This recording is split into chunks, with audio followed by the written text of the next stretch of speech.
हमारा next question है question number 15, जो कि इस प्रकार से है। इसके अनुसार कॉपर FCC जालक में क्रिस्टलीकृत होता है। तो कॉपर क्या है? FCC जालक 1.15 है। कौन सा है? FCC जालक, ये इंपॉर्टेंट चीज है। कॉपर FCC जालक में क्रिस्टलीकृत होता है जिसके कोर की लंबाई 3.6 गुणा 10⁻⁸ सेंटीमीटर है। यह दर्शाइए कि गणना किए गए घनत्व के मान मापे गए घनत्व 8.92 ग्राम पर सेंटीमीटर में समानता है। तो कोर की लंबाई दे दी 3.6 गुणा 10⁻⁸, यानी कि कोर की लंबाई A 3.6 गुणा 10⁻⁸ सेंटीमीटर। और जो इन्होंने जो मान दे रखा है, यानी कि जो हमारा मान निकल के आता है घनत्व का, जिसे D से रिप्रेजेंट करते हैं, वो हमारा आता है 8.92 ग्राम पर सेंटीमीटर क्यूब। हमें यही प्रूफ करना है कि क्या ये सही है कि नहीं है, हमें ये प्रूफ करना है। तो किस प्रकार से करेंगे? देखिए, सीधे हम घनत्व का सूत्र जानते हैं। घनत्व बराबर होता है हमारा D बराबर Z इंटू M बटे A क्यूब, और साथ में हमारा होता है NA। अब क्या क्या चीजें हमें पता होनी चाहिए? हमें पता होनी चाहिए D की वैल्यू, और मेन बात यहां पर आ रहा है कॉपर। अगर कॉपर है तो कॉपर का आपको मोलर द्रव्यमान भी पता होना चाहिए। तो कॉपर का मोलर द्रव्यमान होता है MCU, ये होता है 63.5 के बराबर होता है। और इसे हम क्या ले लेंगे? ग्राम पर मोल में ले लेंगे। तो हमें M पता चल गया। Z FCC है तो Z का मान कितना होगा? फलक केंद्रित है तो 4 आ जाएगा। तो Z का मान पता चल गया, M का मान पता चल गया, A का मान पता है, NA का मान हमें पता रहता है। तो D की वैल्यू आसानी से निकल जाएगी। वैल्यू रखें D इजिकल टू Z का मान 4 गुणा M का मान 63.5 बटे A का मान A क्यूब कितना आ जाएगा? 3.61 मल्टीप्लाई 10⁻⁻8 का क्यूब, और मल्टीप्लाई NA का मान आप जानते हैं 6.022 गुणा 10⁻23। क्या चीज होती है ये? यह हमारी होती है अवोगाद्रो संख्या, पहले से हमें पता होती है। तो इसको जब आप कैलकुलेट करेंगे तो हमारा जो मान निकल के आता है वो लगभग आता है 8.97 ग्राम पर सेंटीमीटर क्यूब। कैलकुलेट जरूर कीजिएगा इसको, आप कुछ चीजें खुद से भी कैलकुलेट जरूर कीजिए। तो यहां पर कितना आ गया? इतना आ गया। अब देखिए, इस मान में और इस वाले मान में सिमिलरिटी तो है, थोड़ा सा डिफरेंस है, क्योंकि आप जानते हैं जो प्रैक्टिकल मान आते हैं, प्रायोगिक मान आते हैं, वो हमारे जो सैद्धांतिक मान होते हैं उनमें कुछ ना कुछ अंतर होता ही है। अंतर इसलिए होता है क्योंकि प्रयोग करते समय, प्रायोगिक मान ज्ञात करते समय कहीं ना कहीं चाही अनचाही हमसे त्रुटियां हो जाती हैं, इसलिए इन दोनों में अंतर आता है। अदरवाइज देखें दोनों का मान सेम। अब अगला प्रश्न देखते हैं। अगला प्रश्न है हमारा क्वेश्चन नंबर 1.16। क्वेश्चन नंबर है 1.16। क्या है 1.16 में?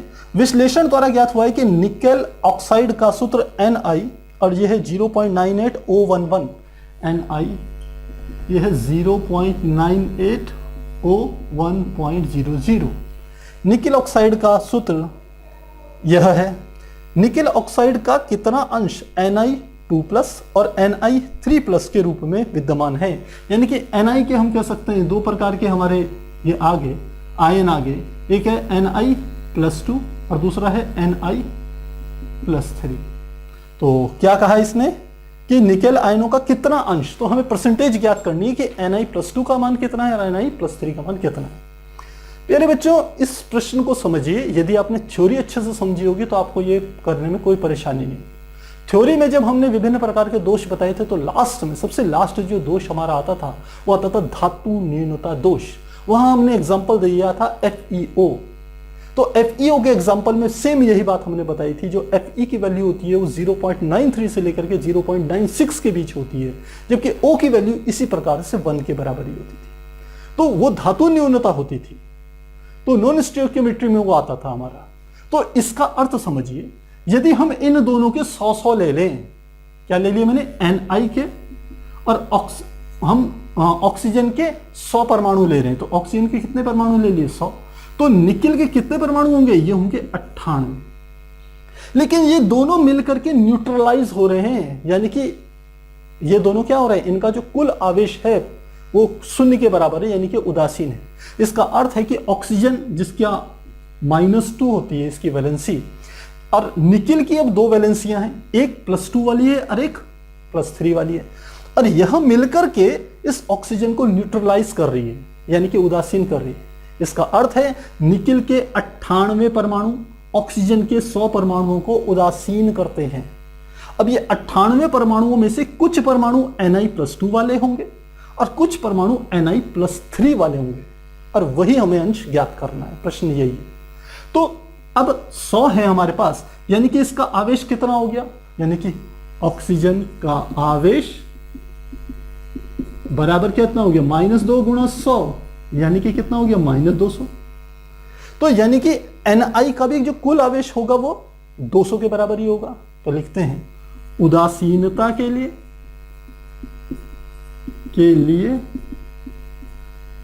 Ni का आवेश यह भी किसके बराबर होगा, 200 के बराबर होगा, लेकिन प्लस के बराबर होगा। ऑक्सीजन में तो 100 परमाणु थे, लेकिन निकिल के कितने परमाणु हैं, 98 परमाणु। तो लिखते हैं Ni के परमाणु बराबर कितने हैं, 98। अब इन 98 में से कुछ Na+2 हैं, कुछ Na+3 हैं। केवल +2 वाले होते 98, तब तो ये कम होते, ये उदासीन नहीं कर पाता। लेकिन इन 98 में से कुछ तो Na+2 वाले हैं और कुछ Na+3 वाले हैं, और वह उसके अंदर संयोजकता क्या है, +3 है, इसलिए वो मिलकर के इसे उदासीन कर रहे हैं 100 ऑक्सीजन के परमाणु। इस प्रकार से समझिए। तो Ni के हमने 98 लिए हैं, तो मैंने लिखता हूं माना Ni+2 की संख्या बराबर मैंने क्या ले ली, x। तो अतः Ni+3 की संख्या कितनी हो जाएगी, टोटल कितने थे 98, उसमें से Na+2 कितने हैं, x, तो ये कितने हो जाएंगे 98 - x। इतनी बात समझ में आ रही है। तो अब इनका कुल आवेश कैसे निकालेंगे, तो हम लिखते हैं x का आवेश कितना है, +2, तो लिखेंगे 2+2 × x।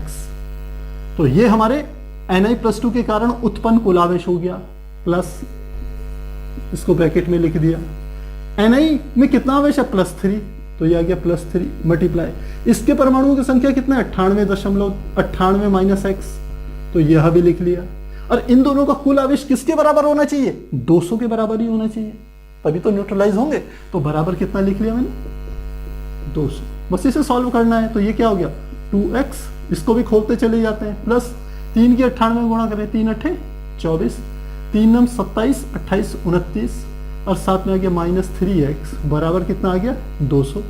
तो 2x और ये 3x है, तो ये आ गया -x बराबर, ये चले गया 200, 294 इधर ले जाएंगे तो माइनस का 294 हो जाएगा। तो -x बराबर -94, माइनस से माइनस कट गया, यानी कि x बराबर कितना आ गया, 94। हमें x का मान पता चल गया। तो x किसका था, Ni+2 की संख्या, तो लिखेंगे Ni+2 की संख्या बराबर कितनी है, 94। तो Ni+3, Ni+3 की संख्या, टोटल संख्या कितनी थी बच्चों, 98 थी ना। तो 98 में से 94 ये हो गए, तो 98 - 94 कितनी होगी, 4। तो Ni+2 के कितने परमाणु होंगे 98 में से, 94, और Ni+3 के कितने होंगे, 4। और ये दोनों मिलकर के ऑक्सीजन के 100 परमाणुओं को न्यूट्रलाइज कर रहे हैं, उदासीन कर रहे हैं। तो अब हमें प्रतिशत निकालनी है, तो लिखते हैं Ni+2 का प्रतिशत। प्रतिशत मात्रा क्या होती है, कुल मात्रा कितनी है, 98, प्रतिशत में निकाल रहे हैं तो गुणा 100, और इसकी मात्रा कितनी है, 94, कैलकुलेट करेंगे लगभग आएगा 96%, 95 पॉइंट समथिंग आएगा, उसे हम 96% ले रहे हैं। ठीक इसी प्रकार से Ni+3 का प्रतिशत मान निकाल लें, इसका अंश कितना है, तो Ni+3 का मान कितना हो गया, 4, टोटल कितने 98, मल्टीप्लाई कितना आ गया, 100, कैलकुलेट करेंगे लगभग हमारा जो मान आएगा लगभग 4% के बराबर आएगा। तो Ni+2 का जो अंश होगा 96% होगा, Ni+3 का जो अंश होगा वो 4% होगा। इस प्रकार से इसे हल करें। आप नोट कीजिए, फिर हम आगे कंटिन्यू करें।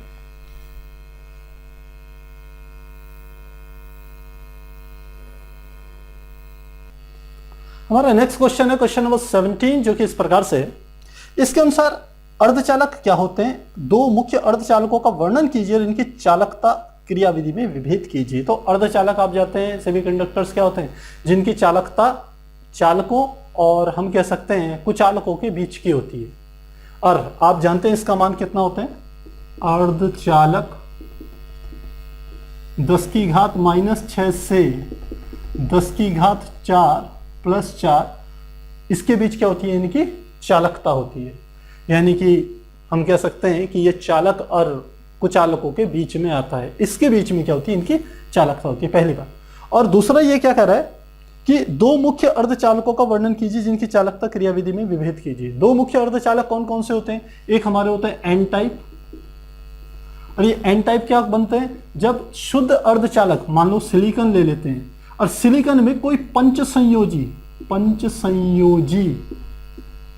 पंच संयोजी अशुद्धि मिलाई जाती है, जैसे फास्फोरस हो गया या आर्सेनिक हो गया, ये मिलाई जाती है, तो क्या होता है, हमने इस प्रकार से आपको ध्यान हो बताया था, सिलिकॉन के ये 1 2 3 4, यहाँ पर भी 1 2 3 4, 1 2 3 4, यहाँ पर भी बना दें सिलिकॉन का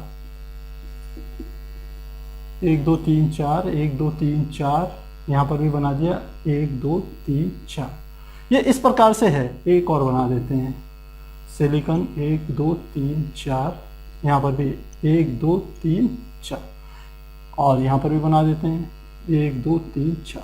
तो सिलिकॉन के सबसे बाहरी कक्षा में कितने इलेक्ट्रॉन है? 4।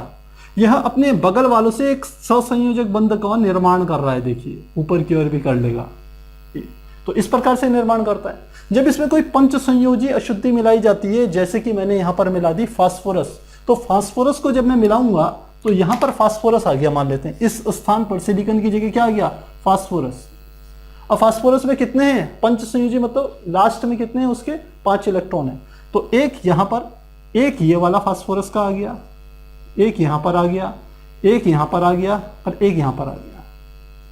तो अब इन्होंने आपस में सहसंयोजक बंध बना लिया, इसने भी बना लिया, इसने भी बना लिया, इसने भी बना लिया, लेकिन ये कितने हुए 1 2 3 4, तो फास्फोरस का एक इलेक्ट्रॉन यहाँ पर शेष बच गया, और यही इलेक्ट्रॉन गति करता रहता है, और इसी के कारण क्या होती है, इस क्रिस्टल में अर्धचालक की चालकता बढ़ जाती है। यह इसकी क्रियाविधि है। तो ये हमने कौन सा बताया, एन टाइप, ध्यान रखिएगा ये कितना है, एन टाइप। अब पी टाइप में देखें, पी टाइप में ध्यान रखिए, जब शुद्ध अर्धचालक सिलिकॉन या जर्मेनियम में कोई त्रिसंयोजी पदार्थ के परमाणु मिला दें, जैसे हम कहते हैं एल्युमिनियम का मिला दिया, ये त्रिसंयोजी होता है, तो फिर से इसका इतनी बार जर्मेनियम ले लेते हैं, मान लेते हैं, तो क्रिस्टल तो वैसे ही बनेगा Ze,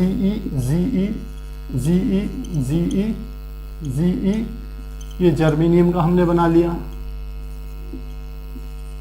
सबसे लास्ट कक्षा में कितने इलेक्ट्रॉन, 4 इलेक्ट्रॉन, ये हमने बना दिए, यहां पर सबके 4 इलेक्ट्रॉन बना दिए। ये हमने थ्योरी में आपको सब कुछ बता रखा है, तो आप वहां से जाकर के इसको डिटेल में पढ़ सकते हैं। और यहां इसका बना दिया, यहां इसका। अब देखिए इन सब ने क्या बना रखे, ये सहसंयोजक बंधों का निर्माण करा इन्होंने, ऐसे ऊपर से यहां पर बना दिया होगा, यहां वाले ने, यहां वाले ने। तो एक जर्मेनियम अपने अगल बगल के 4 परमाणुओं के साथ सहसंयोजक बंध बना के अपनी अंतिम कक्षा में 8 इलेक्ट्रॉन पूरा कर लेता है। लेकिन जब इसमें कोई त्रिसंयोजी पदार्थ मिलाया जाता है, जैसे मैंने यहां से एल्युमिनियम डाल दिया, अब एल्युमिनियम मान लेते हैं यहां पर डाल दिया मैंने, ये जर्मेनियम की जगह क्या आ गया, एल्युमिनियम आ गया, Al कर दिया, तो अब Al पे कितने, 3 इलेक्ट्रॉन, तो हमने यहां पर बना दिए इसके इलेक्ट्रॉन, मान लेते हैं 1 इलेक्ट्रॉन यहां पर आ गया, 1 इलेक्ट्रॉन यहां आ गया, 1 इलेक्ट्रॉन यहां आ गया, तो इन्होंने ये संयोजक बना दिया, इसने भी, और यह भी बनाता है, लेकिन यह वाली जगह क्या हो गई, खाली हो गई, यहां पर कुछ नहीं बचा। तो ये जो खाली जगह बचती है, इस खाली जगह को हम क्या कहते हैं, कोटर। और यही क्या करता है, इस क्रिस्टल में घूमता है, क्योंकि इलेक्ट्रॉन क्या करता है, यहां पर जंप लगा लेता है। खाली जगह मतलब इलेक्ट्रॉन के लिए रिक्त स्थान, इलेक्ट्रॉन छिद्र। तो बगल का कोई इलेक्ट्रॉन ने यहां कूद लगाई, तो इलेक्ट्रॉन ने यहां तो जगह भर ली, लेकिन यहां क्या होगी, खाली जगह आ गई। तो हम कहते हैं इसी प्रकार बगल वाला फिर इलेक्ट्रॉन यहां पे कूद लगाएगा, तो वो इलेक्ट्रॉन रिक्त स्थान यानी कि कोटर भर गया, वहां रिक्त स्थान पहुंच गया। तो इसी प्रकार हम कहते हैं कोटर ये मूव करता है, तो यह भी क्या करता है, आवेश का प्रवाह करता है। तो मुझे लगता है ये दोनों की क्या है, क्रियाविधि। डिटेल में आप चैप्टर में जाकर के पढ़ सकते हैं, वहां मैंने डिटेल में से समझा रखा है। अगला देखें, अगला क्वेश्चन, हमारा अगला क्वेश्चन आता है, ये हमारा था 17, अब की बार आता है नेक्स्ट क्वेश्चन 1.18 18 है कि non stoichiometric cuprous oxide Cu2O क्या है, Cu2O। Cu2O प्रयोगशाला में बनाया जाता है। इसमें कॉपर और ऑक्सीजन का अनुपात 2:1 से कुछ कम है। क्या आप इस तथ्य की व्याख्या कर सकते हैं कि यह पदार्थ पी टाइप का अर्धचालक है?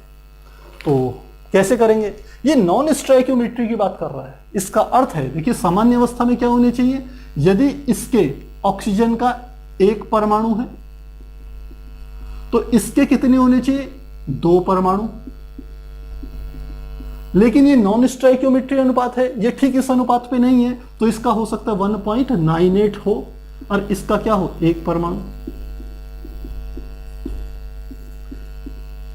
इसके 1.98 परमाणु, इसके 98 परमाणु। तो आप समझ सकते हैं परमाणु को विभाजित तो नहीं किया जा सकता, पर हम एक एग्जांपल बता रहे हैं। यदि इसके मैं कह लूं 100 परमाणु हैं, ऐसे समझ लीजिए, इसके 100 परमाणु हैं तो इसके कितने होंगे, 198 परमाणु, ऐसे समझिए इसको।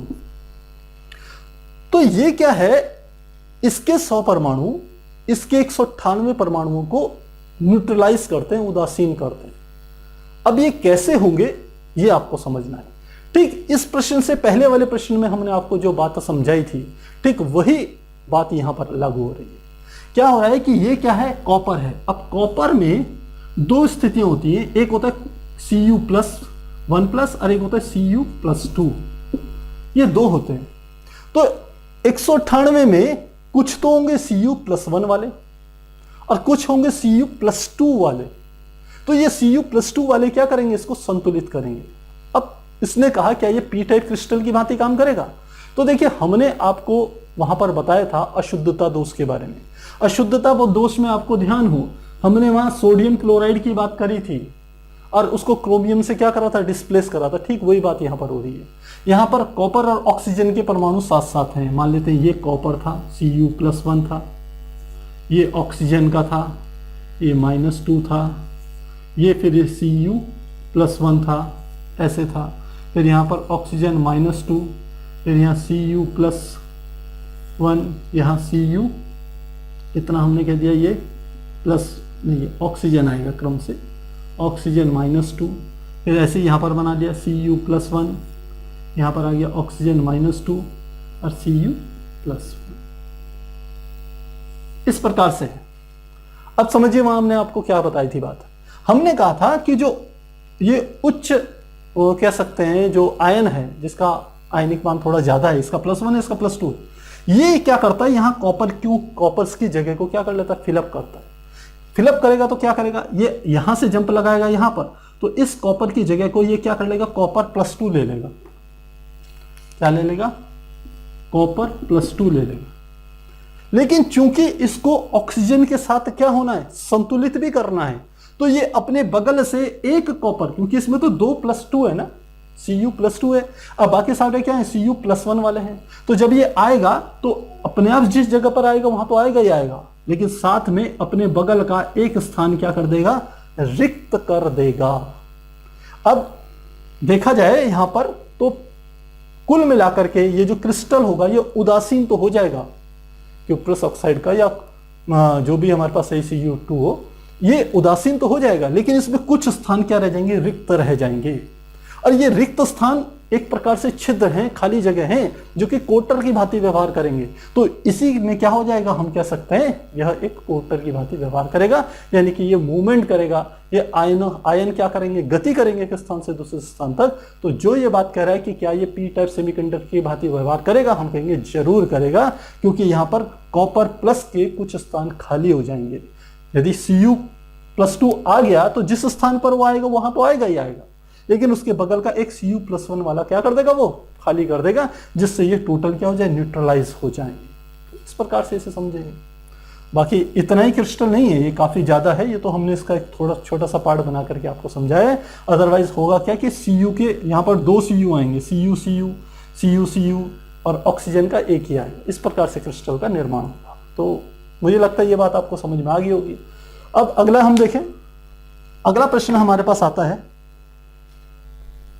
ये है हमारे पास 1.19। तो इसको यहां पर ही बना लेते हैं। क्वेश्चन है 1.19। क्या कह रहे हैं, फेरक ऑक्साइड ऑक्साइड आयन के षटकोणीय निविड़ संकुलित में क्रिस्टलीकृत होता है। षटकोणीय निविड़ संकुलन यानी कि HCP जिसे कहते हैं, निविड़ में क्रिस्टलीकृत होता है, जिसके 3 अष्टफल की रिक्तियों में से 2 पर फेरिक आयन बनते हैं। यानी कि अष्टफल की रिक्तियों में कौन भर रहा है? फेरिक, यानी कि अष्टफलक रिक्ति में कौन भर रहा है? फेरक। फेरक ही बन रहा है या फेरिक आयन बन रहा है? Ferric ion. लेकिन कितने में? फेरिक 3 में से 2 में, यानी कि मल्टीप्लाई 3/2। तो अब क्या कह रहे हैं? फेरिक ऑक्साइड का सूत्र ज्ञात कीजिए। तो यहां पर सीधे आपको ध्यान रखना है कि एक हमारा हो गया Fe और दूसरा हमारा हो गया ऑक्सीजन, इन दोनों का अनुपात ज्ञात करना है। ध्यान रखिए, Fe कहां भर रहा है? अष्टफल की रिक्तियों के 3/2 हिस्सों में। और जो दूसरा हमारा ऑक्सीजन आयन है, वो ऑक्सीजन जो है वो कहां भर रहा है? वो किनारे क्रिस्टल्स के बाकी जगह वहां पर आ रहा है।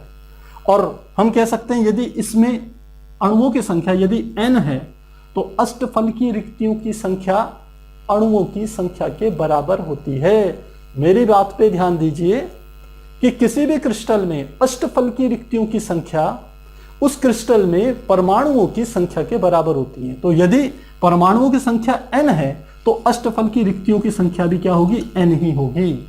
लेकिन जो फेरस भर रहा है वो कितना भर रहा है? उसके 3 में से 2 में भर रहा है। तो ये उल्टा कर दिया हमने, 2/3 आएगा। 3 में से 2 में भर रहा है तो क्या आ जाएगा? यानी 2/3 है। तो अब क्या होगा?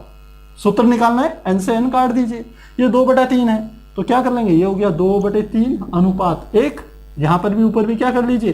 3 से गुणा कर दीजिए। यहां पर भी 3 से गुणा कर दीजिए। 3 से 3 काट दिया तो क्या आ गया? ये आ गया 2/3। किसका अनुपात है? FeO का। तो सूत्र क्या हो जाएगा? Fe, यहां 2 है तो 2 और O क्या हो जाएगा? 3। तो यह हमारा क्या हो जाएगा? इसका फॉर्मूला हो जाएगा। काफी आसान है, मैंने आपको काफी प्रश्न आपको करा रखे हैं इसमें कि आपको सीधे ये ध्यान रखना है कि एक में जो रिक्तियां बनने, यदि चतुष्फल की रिक्ति बनती, समझ लीजिए आप, यदि चतुष्फल की रिक्ति बनती है तो वह अणुओं की संख्या जो मैंने यहाँ n ली है उसकी दुगुनी होती, तो वो 2n होती। तो 2n मल्टीप्लाई 2/3 हो जाता है यदि वो 2/3 में से 2 में भरती। पर यहाँ पर अष्टफल की है वो अणुओं की संख्या के बराबर होते हैं। तो इस प्रकार से इसे हल करेंगे।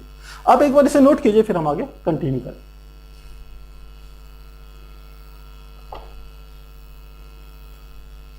हमारा नेक्स्ट क्वेश्चन है क्वेश्चन नंबर 1.20 यानी कि 20। वो इस प्रकार से है, इसके अनुसार निम्नलिखित को P प्रकार या N प्रकार के अर्धचालकों में वर्गीकृत कीजिए। फर्स्ट है In से डोपित Ge। पहला है In से डोपित Ge। और सेकंड हमारा क्या है? सेकंड हमारा है, थोड़ा डिस्टेंस में लिख रहे हैं, सेकंड में हमारा है B से डोपित Si। B से डोपित Si। तो Im यानी कि इंडियम, इंडियम से डोपित Ge यानी कि जर्मेनियम। ये इंडियम कौन से ग्रुप का तत्व है? ये हमारे है 13वें ग्रुप का, यानी कि 13वें वर्ग का, 13वें वर्ग का। और Ge कौन से होता है? 14वें वर्ग का। यानी कि ये क्या है? इंडियम क्या है? त्रिसंयोजी, त्रिसंयोजी। 3 संयोजकता या 13वें वर्ग का है और ये 14वें वर्ग का है। तो इसकी अंतिम कक्षा में केवल 3 इलेक्ट्रॉन होंगे, तो यानी कि वो चौथे से संयोग नहीं कर पाएगा, वहां पर एक खाली स्थान बन जाएगा। इससे जो अर्धचालक बनेगा वो हमारा होता है पी टाइप अर्धचालक। क्या बनेगा? पी टाइप अर्धचालक, उसका निर्माण होगा। इसमें आ जाइए, ये जो बोरान है बी यानी कि बोरान, ये सिलिकॉन से डोपित होता है, बोरान डोपित होता है सिलिकॉन में।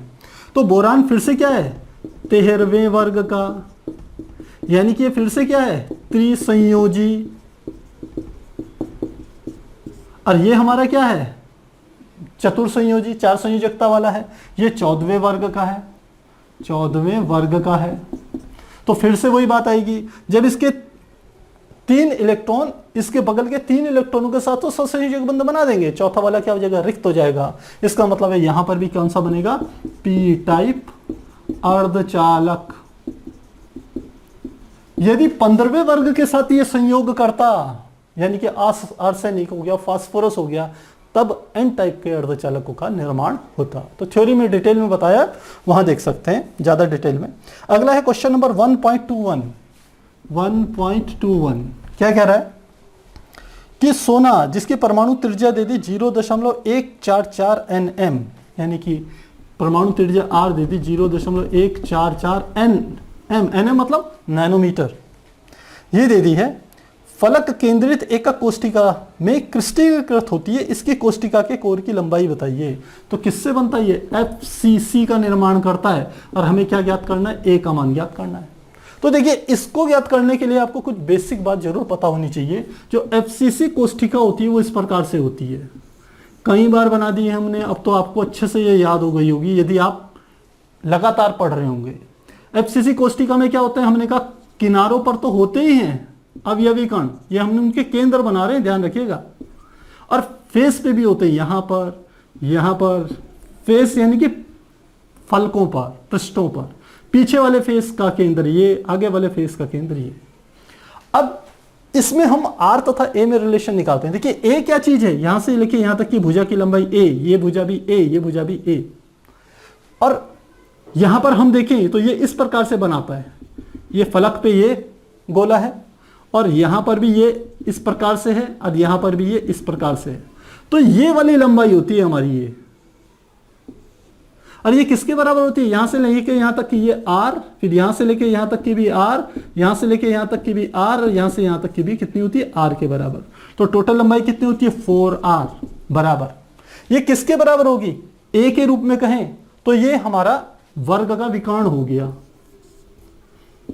ये भुजा भी A, ये A, ये A, ये A, तो ये 90 डिग्री का कोण है, पाइथागोरस प्रमेय लगा दी, कर्ण पर बना हुआ शेष दोनों भुजाओं वर्गों के योग के बराबर होगा, यानी कि होगा a square plus a square, यानी कि 2a स्क्वायर, और अंडर रूट निकालेंगे तो अंडर रूट 2a के बराबर आता है। तो जो 4r है, यहां से लेके यहां तक की जो दूरी है, इस बिंदु से इस बिंदु तक की जो दूरी है, जो त्रिज्या के रूप में 4r के बराबर है, वो a के पदों में किसके बराबर होगी? अंडर रूट 2a के बराबर होती है, अंडर रूट 2a। तो मुझे किसका मान निकालना है? a का, तो a बराबर हो जाएगा 4r बटे अंडर रूट 2। आप सीधे इस फार्मूले को यूज कर सकते थे, लेकिन मैंने थोड़ा रिवाइज हो जाए आपका, इसलिए आपको इतना यहां पर बात बताई। वैल्यूज पुट कर लीजिए, सीधे आपका आ जाएगा 4 गुणा r का मान हमें दे दिया है 0.144 बटे क्या आ गया? Under root 2। सॉल्व कीजिएगा तो ये मान आ जाएगा 0.407 नैनोमीटर। भाई ये तो आप सॉल्व तो कर ही सकते हैं। अंडर 2 का मान 1.414 होता है, उसको यहां रखिए, डिवाइड कीजिए, लगभग आपका मान इतने के बराबर आ जाएगा। तो ये हमारा क्या हो गया? A का मान होगी, यानी कि कोर का जो मान निकालना था वो हमने ज्ञात कर लिया। अगला प्रश्न देखें 1.22, बैंड सिद्धांत के आधार पर अंतर बताना है चालक व रोधी, चालक व अर्धचालक में। 1.22 किस किस में? चालक व रोधी। रोधी मतलब अचालक। किस सिद्धांत के आधार पर? बैंड थ्योरी के आधार पर। तो आप जानते हैं चालकों के बैंड कैसे होते हैं? ये हमारा संयोजी बैंड होता है, जिसमें क्या होते हैं? इलेक्ट्रॉन होते हैं, ये पूर्ण रूप से भरा होता है, और यह अतिव्यापित होते हैं किसके साथ? ऐसे करके बना लेते हैं। ये कौन सा वाला होता है? हमारा चालन बैंड। चालन बैंड ऊपर वाला ये होता है संयोजी बैंड। संयोजी बैंड ये आपस में अतिव्यापित होते हैं, एक दूसरे से जुड़े हुए रहते हैं। तो संयोजी बैंड के इलेक्ट्रॉन जल्दी से आसानी से जंप लगा लेते हैं किसमें? चालन बैंड में। इसलिए इन पदार्थों में इनकी जो चालकता होती है वो ज्यादा होती है, 10⁻7 के बराबर होती है। तो ये हमारा क्या हो गया? चालक। और अचालकों में क्या होता है? ये संयोजी बैंड हो गया, इसमें इलेक्ट्रॉन भरे हुए हैं, और यहां पर हमारा क्या होता है? यहां पर हमारा होता है चालन बैंड। ये चालन बैंड होता है, ये संयोजी बैंड होता है। इनके बीच में ये जो होता है, ये हमने बताया था ऊर्जा अंतराल। ऊर्जा अंतराल, और इस गैप का मान काफी ज्यादा होता है। तो संयोजी बैंड से चालन बैंड तक जब तक इलेक्ट्रॉन नहीं पहुंचेंगे तब तक विद्युत धारा प्रवाहित नहीं हो सकती, क्योंकि इनके बीच का ऊर्जा अंतराल इतना ज्यादा होता है कि इलेक्ट्रॉन को इतनी ऊर्जा मिलती नहीं है कभी भी। तो इसलिए यह जो पदार्थ होते हैं इनको हम कहते हैं कुचालक या अचालक। तो बैंड सिद्धांत के आधार पर हम इनको ऐसे डिफरेंशिएट कर सकते हैं। अब अगला डिफरेंशिएशन हमको बताना है, इन्होंने चालक व रोधी हो गया, चालक व अर्धचालक में। तो चालक का तो मैंने बना दिया, अब अर्धचालक का कैसे बनाएंगे? देखिए अर्धचालक में फिर से ये बना दिया हमने, ये कौन सा बैंड है? संयोजी बैंड। कौन सा बैंड? संयोजी बैंड। और इसी के ऊपर यहां पर होता है हमारा, जिसे हम कहते हैं चालन बैंड। चालन बैंड। तो संयोजी बैंड और चालन बैंड के बीच का ये जो अंतर है, ये हमारा क्या होता है? ऊर्जा अंतराल। अंतराल। लेकिन ये ऊर्जा अंतराल इतना होता है कि यदि अर्धचालकों को थोड़ा सा भी गर्म किया जाए, या हम कह सकते हैं रूम टेम्परेचर पे, सामान्य ताप पर भी इन इलेक्ट्रॉनों को इतनी ऊर्जा मिल जाती है कि यहां से यह कुछ इलेक्ट्रॉन निकल करके कहां पहुंच जाएंगे? इस चालन बैंड पर पहुंच जाते हैं। इसलिए अर्धचालक जो होते हैं चालक और कुचालकों के बीच में आते हैं। इनके भीतर न तो चालकों जैसी बहुत अधिक चालकता होती है, न कुचालकों या अचालकों की तरह यह क्या होते हैं? बिल्कुल विद्युत रोधी होते हैं, बस बीच की होती है। कुछ इलेक्ट्रॉन जंप लगा लेते हैं, जिनकी ऊर्जाएं थोड़ी सी पहले से ज्यादा हुई रहती है, वो थोड़े से रूम टेम्परेचर पर भी इतनी ऊर्जा ग्रहण कर लेते हैं कि संयोजी बैंड से चालन बैंड पर कूद लगा लेते हैं, लेकिन ज्यादा नहीं लगा पाते। इसलिए अर्धचालकों की चालकता काफी कम होती है। ये क्या है हमारा? अर्धचालक। तो बैंड थ्योरी के आधार पर इस प्रकार से हम इनको समझ सकते हैं। आप एक बार स्क्रीनशॉट लीजिए, फिर हम आगे कंटिन्यू करेंगे।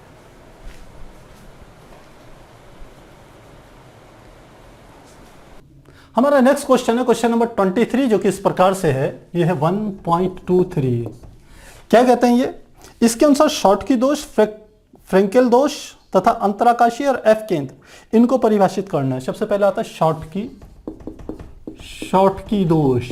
तो आप जानते हैं शॉर्टकी दोष हमारा क्या होता है?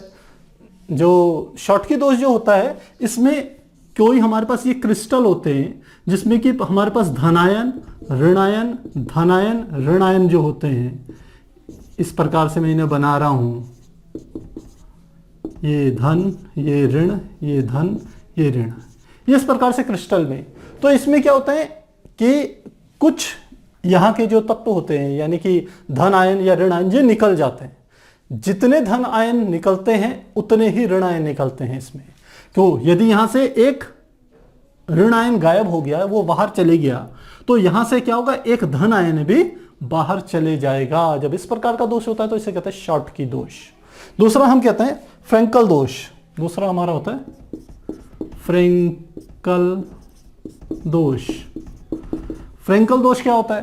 फ्रेंकल दोष में हमने कहा ये इस प्रकार से क्रिस्टल है, और इस क्रिस्टल में मान लो इसकी संरचना ऐसी थी, धन, ऋण, धन, फिर यहां पर ऋण, धन, ऋण, धन, ऋण, धन, ये इस प्रकार से थी। तो क्या होता है इसमें कि कोई धन आवेश यहां से अपना स्थान छोड़ करके अंतराकाशी स्थान पर चले जाता है, यानी कि जो खाली जगह है यहां पर चले गया। तो इस वाले में तो क्या होता था? घनत्व घटता था, घनत्व घटता है। फ्रेंकल दोष आने से घनत्व घट जाता है, क्योंकि यहां के जो कण है वो चले गए, क्रिस्टल को छोड़ के बाहर चले गए, तो क्रिस्टल का द्रव्यमान कम हो गया, आयतन तो उतना ही है, तो घनत्व घट जाएगा। इसमें घनत्व कम नहीं होता, क्योंकि इसमें केवल आयन क्रिस्टल के अंदर ही रहते हैं, बस अपनी जगह छोड़ देते हैं। तो ये हमारा कौन सा दोष होता है? फ्रेंकल दोष। अगला देखते हैं, जिसे कहते हैं अंतराकाशी। तो अंतराकाशी दोष क्या होता है? अंतराकाशी दोष। अंतराकाशी दोष में क्या होता है? ये हमने क्रिस्टल बनाया, ये धन, यहां पर ऋण, यहां पर धन, फिर ये ऋण, धन, ऋण, फिर धन, ऋण, धन। अंतराकाशी दोष में क्रिस्टल के जो कण होते हैं अपनी अपनी जगह पर व्यवस्थित तो रहते हैं, जो उनका विन्यास होता है, जो स्टैंडर्ड मेथड है वहां पर तो रहते ही हैं। जो बीच बीच में खाली जगह होती हैं, इन जगहों पर भी कुछ हम कह सकते हैं कण आ जाते हैं, धनायन आ जाते हैं, जैसे यहां पर आ गया। तो इस प्रकार के दोष को हम कहते हैं अंतराकाशी दोष। तो इससे क्या होगा? घनत्व तो बढ़ जाएगा क्रिस्टल का, क्योंकि ये एक्स्ट्रा है ना, जो अपनी जगह पर होने चाहिए वहां पर तो है ही कण, लेकिन कुछ अतिरिक्त आगे बीच की खाली जगहों पर। तो इस दोष को हम कहते हैं अंतराकाशी दोष। अगला हमारा आता है जिसे हम कहते हैं एफ केंद्र। फोर्थ हमारा है एफ केंद्र। अब देखिए F केंद्र क्या होता था, जब हमने धातु आधिक्य दोष बताया था वहां पर आपको ये बात समझाई थी। हमने कहा कि हमारे पास मान लेते हैं ये सोडियम क्लोराइड का एक क्रिस्टल है, ये हमारे पास Na+ है, यहां पर Cl-, यहाँ Na+, फिर यहां पर हम दोबारा से लिख लेते हैं Cl-, Na+, Cl-, यहां पर सीधे हम फिर से लिख लिया Na+, यहाँ Cl-, यहाँ फिर सीधे लिख लिया Na+। तो मुझे लग रहा है इतनी बात समझ में आ रही होगी। अब इस प्रकार के NaCl के क्रिस्टल को मान लेते हैं, जब हम सोडियम वाष्प इसमें डालते हैं, इसको मगल बगल क्या करते हैं, सोडियम वाष्प डाल दें, तो सोडियम क्या करता है, सोडियम में आप जानते हैं Na एक इलेक्ट्रॉन का त्याग करके क्या बना देता है, सोडियम आयन बन जाता है। तो जब सोडियम वाष्प इस क्रिस्टल पे डालते हैं, सोडियम क्लोराइड पे, तो अगल बगल क्या हो जाते हैं, Na+ यहां आ जाएगा। अब ये Na+ क्या करता है, इस क्लोरीन के क्रिस्टल को, जो क्लोरीन का आयन है किसके अंदर, NaCl के भीतर, उसको अपनी ओर आकर्षित करता है। इन दोनों में विपरीत आवेश है। तो ये क्लोरीन मान लो यहां से निकल गया और कहां पहुंच गया, यहां पर पहुंच गया, Cl के साथ चले गया, तो इन दोनों ने मिलकर के क्या बना दिया, NaCl बना दिया। अब ये जगह क्या हो गई, रिक्त हो गई। लेकिन हम जानते हैं जो क्रिस्टल होता है वो पूर्ण रूप से उदासीन होता है, तो क्रिस्टल में धन और ऋण आयनों का बैलेंस तो चेंज हो गया, लेकिन कुल मिलाकर के इसको उदासीन होने के लिए यहां पर हम क्या डाल देते हैं, ये जो एक इलेक्ट्रॉन होता है ये घूम करके यहां पर आ जाता है, यहां ये जगह कौन ले लेता है, इलेक्ट्रॉन ले लेता है। जो ये इलेक्ट्रॉन जगह लेता है इसी को हम क्या कह देते हैं, F केंद्र, फॉर्बिटेन केंद्र कहा जाता है इसे, यानी कि रंग केंद्र इसे कहते हैं। और इससे क्या होता है कि जब इस क्रिस्टल पर प्रकाश पड़ता है तो NaCl के केस में ये पीला पीला सा दिखाई देता है। और अलग अलग क्रिस्टलों में प्रकाश का रंग अलग अलग होता है, किसी में बैंगनी होता है, किसी में गुलाबी होता है। वो क्यों होता है, क्योंकि जब इस पे सामान्य प्रकाश पड़ता है तो ये इलेक्ट्रॉन क्या करता है, उस प्रकाश के एक हिस्से को अवशोषित करके अपनी उच्च अवस्थाओं में चले जाता है। और आप जानते हैं उच्च अवस्थाओं में संक्रमण करने के बाद वो ज्यादा देर तक वहां नहीं रह पाता, तो वहां से फिर निम्न अवस्थाओं पे जब जंप करता है तो अपने भीतर से ऊर्जा को बाहर की ओर निकाल देता है। तो ऊर्जा को जो बाहर निकलता है उसी के कारण हमें क्या होता है, ये क्रिस्टल येलोइश कलर का दिखाई देता है, पीलापन इसमें दिखाई देता है। तो इस प्रकार से इसे समझेंगे। अगला प्रश्न देखते हैं, प्रश्न संख्या है 1.24। 1.24 क्या है, 1.24 को देखें। इसके अनुसार एल्युमिनियम घनी निविड़ संकुलित संरचना में क्रिस्टलीकृत होता है। तो घनी निविड़ संकुलित संरचना क्रिस्टल का अर्थ है कि यह FCC संरचना है। CCP जो संरचना होती है वही FCC संरचना होती है, ध्यान रखिएगा। इसका धात्विक अर्धव्यास 125 pm है, यानी कि जो परमाणु की जो त्रिज्या है वो 125 pm यानी कि पिकोमीटर है, ये इसने दे दी। अब क्या पूछ रहा है, एकक कोष्टिका के कोर की लंबाई हमें ज्ञात करनी है। तो एकक कोष्टिका के कोर की लंबाई, अभी इससे पहले वाले हमने एक प्रश्न में आपको FCC का ही रिलेशन आपको बताया था कि FCC जो हमारा एकक कोष्टिका होती है जिसकी कोर का मान जो A हम मानते हैं उसमें, और उसमें स्थित जो परमाणु होते हैं जिसकी त्रिज्या R है, उसमें हमने रिलेशन आपको बताया था। और रिलेशन हमारा था A = 4r/√2। कैसे आया था, हमने बताया था 4r जो FCC की होती है उसमें 4r बराबर किसके होता है, विकर्ण के √2a के। तो ये रिलेशन है, हमें क्या मान निकालना है, A का मान निकालना है। तो सीधे वैल्यू पुट कर लीजिए, A = आ जाएगा 4 गुणा R का मान 125 पिकोमीटर को ऐसे ही रख देते हैं बटे √2। जब इसे सॉल्व करेंगे तो 354 पिकोमीटर के बराबर आ जाएगा। तो उसने कहा एकक कोष्ठिका का जो आपको भुजा ज्ञात करनी है, कोर की लंबाई, वो तो ये हमारी निकल गई। फार्मूला डायरेक्ट हमने यहाँ यूज किया है, पिछले प्रश्न से आप देख सकते हैं कैसे आया था। अब आगे चलते हैं।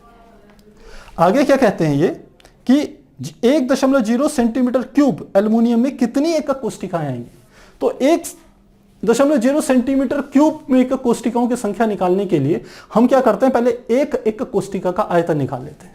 तो लिखते हैं, अब A हमारा मीटर में है और वो 1 सेंटीमीटर क्यूब कह रहा है, तो इसको सेंटीमीटर में बदल लेते हैं। तो क्या आ जाएगा, यहीं पे लिख लेते हैं, A = 354 गुणा 10⁻12 मीटर बराबर 354 गुणा 10⁻10 सेंटीमीटर के बराबर होगा।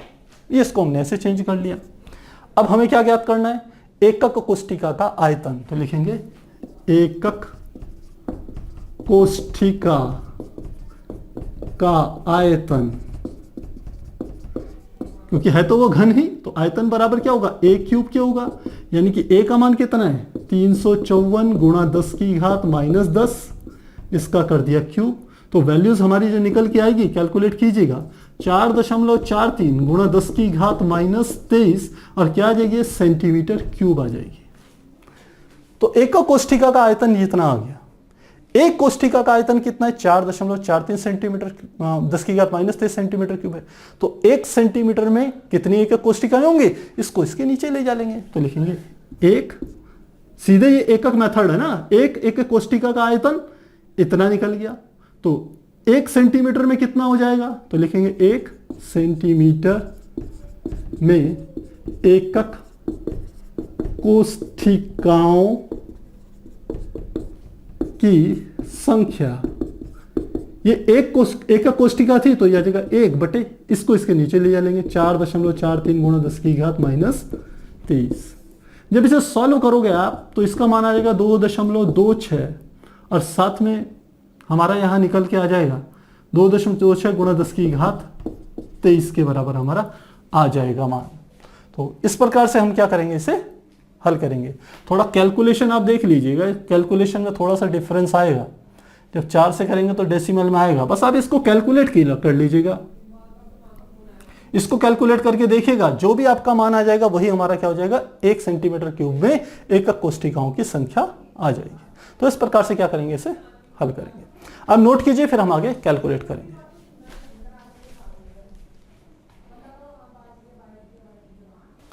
हमारा नेक्स्ट क्वेश्चन है क्वेश्चन नंबर 25, जो कि इस प्रकार से है। इसके अनुसार यदि NaCl को SrCl2 के स्ट्रोंशियम क्लोराइड के 10 की घात माइनस 3 मोल प्रतिशत से डोपित किया जाए तो धनायनों की रिक्तियों का सांद्रण क्या होगा। तो क्या कर रहे हैं, NaCl को 1.25, यह है NaCl को SrCl2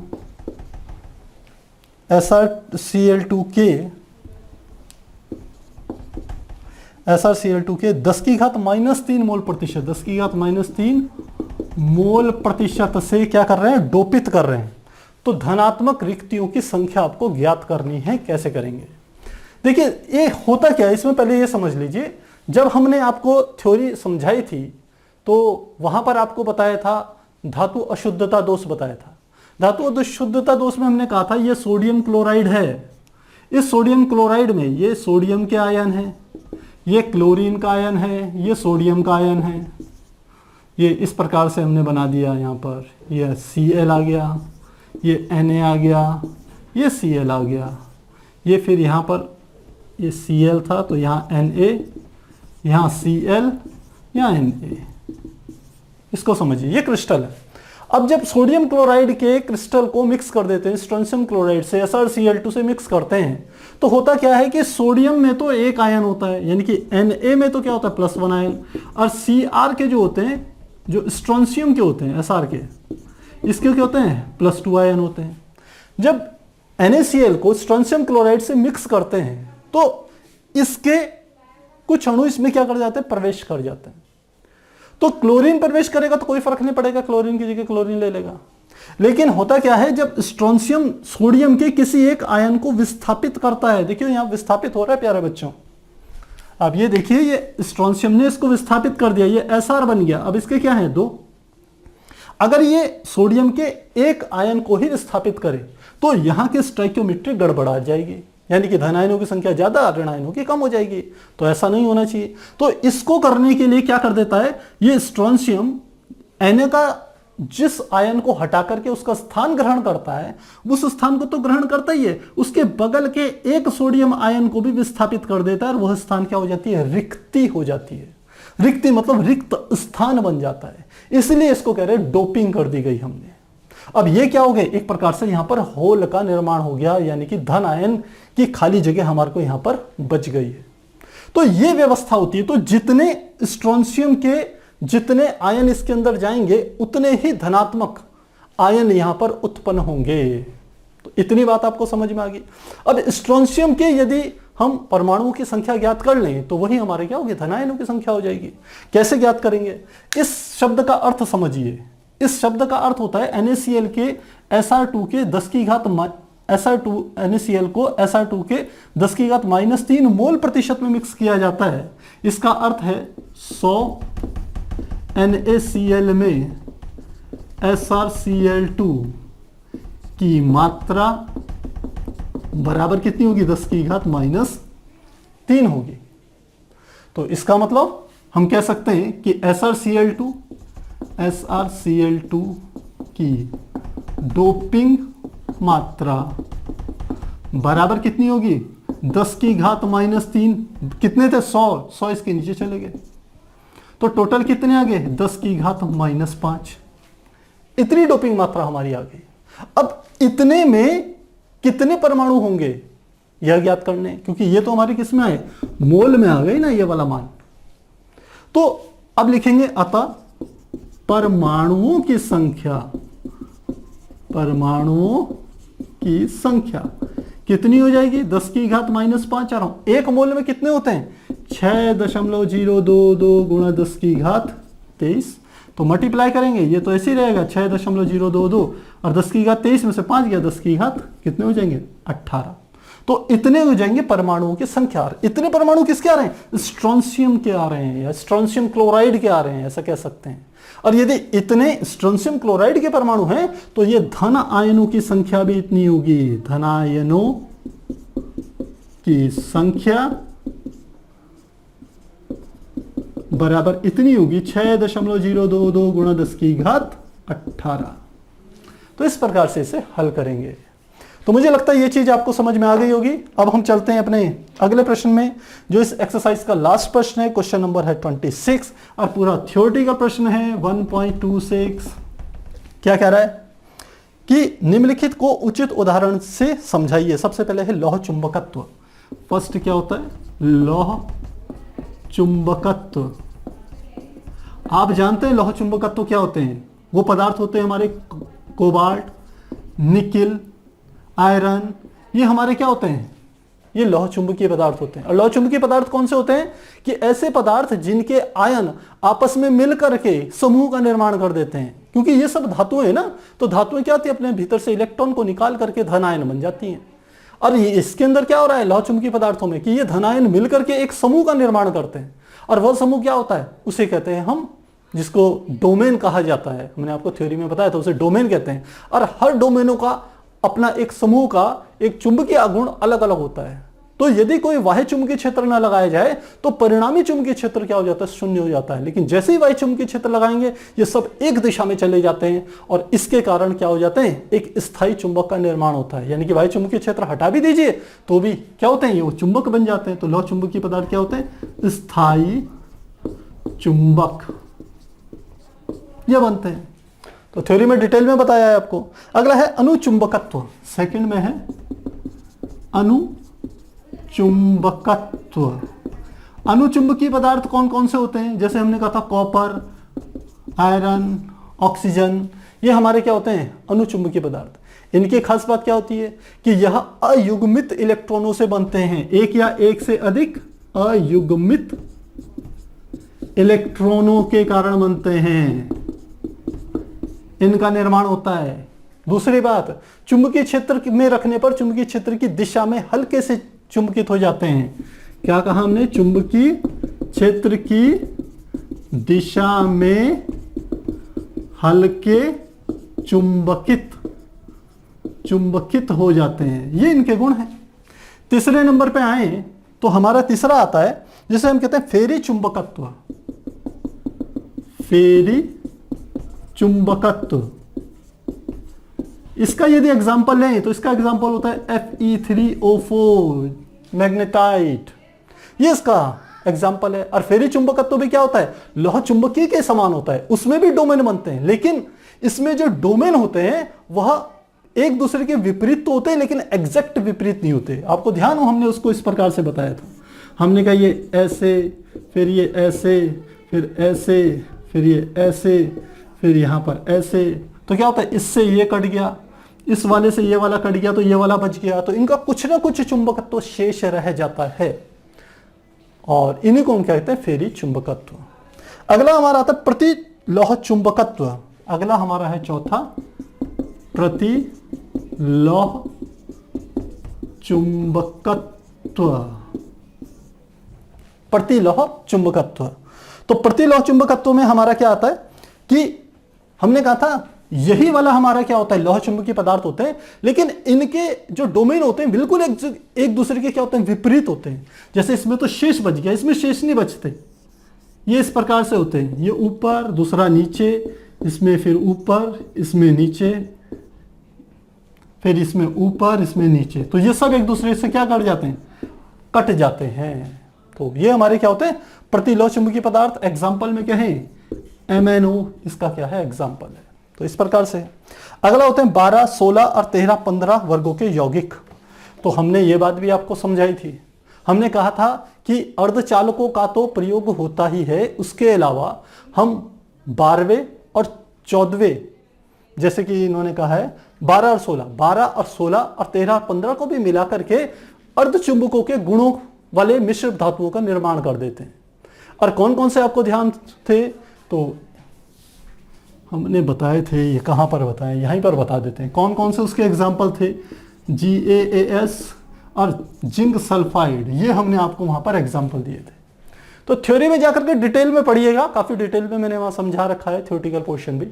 तो प्यारे बच्चों, यहाँ पर ये एक्सरसाइज यहाँ पर खत्म होती है। मुझे विश्वास है कि आपको जितने भी मैंने प्रश्न यहाँ पर बताए वो आपको अच्छे से समझ में आ गए होंगे। आपको करने का तरीका यही रखना है कि सबसे पहले आपने चैप्टर की थ्योरी पहले वीडियो से, लेक्चर से देखनी है लास्ट तक, फिर उसके बाद क्या करते हैं, ये न्यूमेरिकल को सॉल्व करने, एक्सरसाइज देखनी है। तो आप देखेंगे चैप्टर में यदि कुछ एक दो चीजें आपको थोड़ी सी 19-20 रह गई होगी, समझ नहीं आई होगी, तो वो आपको यहां पर समझ में जरूर आ जाएंगी। तो फिर यदि फिर भी आपके कहीं पर कोई डाउट हो तो आप कमेंट बॉक्स में जरूर लिख लेगा। तो फिर मिलते हैं अगली क्लास में, तब तक के लिए गुड बाय।